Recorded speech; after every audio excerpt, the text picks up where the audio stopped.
Classification of halo alkane में allylic halide compound कैसे बन रहे होते हैं। sp3 हाइब्रिडाइजेशन ये मैं अभी समझा दूंगा, sp3 और sp2।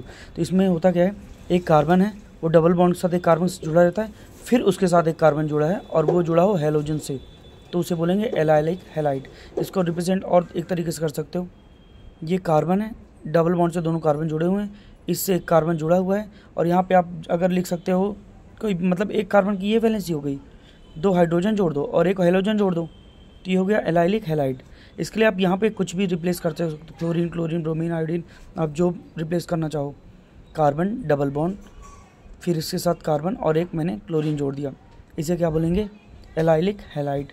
अब जब हेलो एरेन पढ़ोगे तो आपको पता चलेगा बेंजाइलिक हैलाइड क्या है। अगर ये कंफर्म है करना है कि हेलो एरिन क्या है, तो हेलो एरिन में एरोमेटिक कंपाउंड होता है। एरोमेटिक कंपाउंड का मतलब होता है किसी में अगर रिंग बनी है और उसमें फिर हेलोजन जुड़ा हुआ है, तो ये है hello Erin, hello Erin, hello Erin या फिर aryl halide. Aryl halide, hello Erin की बात अगर कर लें यहाँ पे, तो इस पर एक बेंजीन रिंग बना दो आप,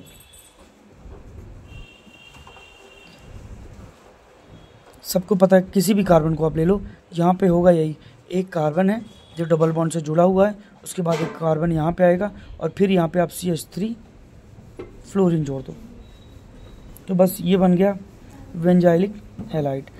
क्या बोला मैंने, कार्बन के साथ डबल बॉन्ड कार्बन, फिर एक कार्बन के साथ कोई हेलोजन कंपाउंड, इसे क्या बोलोगे आप, बेंजाइलिक हैलाइड। हेलो एल्केन में क्या था, किसी भी हाइड्रोकार्बन चेन में अगर कोई हेलोजन जुड़ा हुआ है तो हेलो एल्केन है। और हेलो एरीन में क्या होता है, किसी बेंजीन रिंग में अगर कोई हेलोजन जुड़ा हो तो हेलो एरीन हो जाता है। बेंजाइलिक हैलाइड में कार्बन डबल बॉन्ड कार्बन और कार्बन के साथ फ्लोरीन, पर ये रिंग होगा। अगर रिंग वाले कंपाउंड को आप क्या बोलते हो, एरोमेटिक। ये एरोमेटिक कंपाउंड है, ये कार्बन का बेसिक है। जब आप हाइड्रोकार्बन पढ़ रहे होते हो तो क्लास 10th में, तो आप पढ़ते हो कि एरोमेटिक और एलिफेटिक क्या है। एलाइलिक हैलाइड के लिए एक और हो सकता है कि आप यहाँ पे साइकिल बना लो, साइक्लोहेक्सेन है, इसके साथ एक हेक्सीन हो गया, फिर एक कार्बन के साथ, फिर आप यहाँ पे फ्लोरीन जोड़ दो, तो एलाइलिक हैलाइड में ये कंपाउंड भी आ जाएगा। अब जो कार्बन कंपाउंड कंटेन करते हैं sp2 बॉन्ड, तो उसके लिए विनाइल हैलाइड पढ़ते हो आप। विनाइल हैलाइड का मतलब है एक कार्बन है, दूसरे कार्बन से जुड़ा हुआ डबल बॉन्ड से, और उससे जुड़ा हुआ हेलोजन, मतलब कार्बन डबल बॉन्ड कार्बन, और यहाँ से आप क्लोरीन जोड़ दो, इसको बोलोगे विनाइल हैलाइड। विनाइल हैलाइड के लिए, और फिर विनाइल हैलाइड के अपोजिट जब आप हेलो एरीन पढ़ रहे होते हो, तो वहाँ पे आप पढ़ रहे होते हो एराइल हैलाइड। तो मैं हेलो एरीन के अलग से वीडियो बना दूंगा आपको, अगर जो पढ़ना है उसके लिए। क्लासिफिकेशन में आपने क्या पढ़ा था पहले, जब क्लासिफिकेशन आप पढ़ रहे होते हो तो यहाँ पे on the basis of number of halogen atom, कितने हेलोजन जुड़े हैं, एक जुड़ा है तो मोनो बोलोगे, 2 जुड़े हैं तो डाई बोलोगे, 3 जुड़े हैं ट्राई, 4 जुड़े हैं तो टेट्रा। और उसके हिसाब से sp3 और sp2 sp हाइब्रिडाइजेशन के लिए मैंने बोल दिया कि बना दूंगा।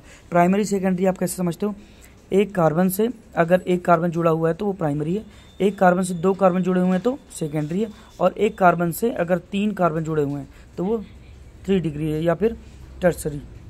और इसके लिए मैंने R को रिप्लेस किससे किया हुआ है, R एल्काइल ग्रुप है, तो ये लिखा है मैंने मिथाइल मिथाइल मिथाइल, कार्बन से जुड़ा है और क्लोरीन जुड़ा हुआ है, तो ये on the basis of degree पे हो गया।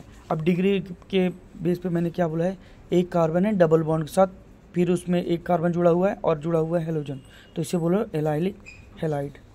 और यहाँ पे विनाइल हैलाइड किसको बोल रहे हो आप, विनाइल हैलाइड का मतलब है एक कार्बन है, फिर एक कार्बन डबल बॉन्ड से जुड़े हैं और फिर उसके बाद कोई कार्बन नहीं है, सीधे हेलोजन है। क्योंकि एलाइलिक हैलाइड में कार्बन के साथ डबल बॉन्ड कार्बन, फिर कार्बन के साथ फिर हेलोजन, यहाँ पे कार्बन कार्बन डबल बॉन्ड और फिर हेलोजन, इससे बोलते हैं विनाइल हैलाइड। ये है क्लासिफिकेशन। क्लासिफिकेशन के बाद जो वीडियो आएगा उसमें रहेगा नॉमेनक्लेचर। Thank you.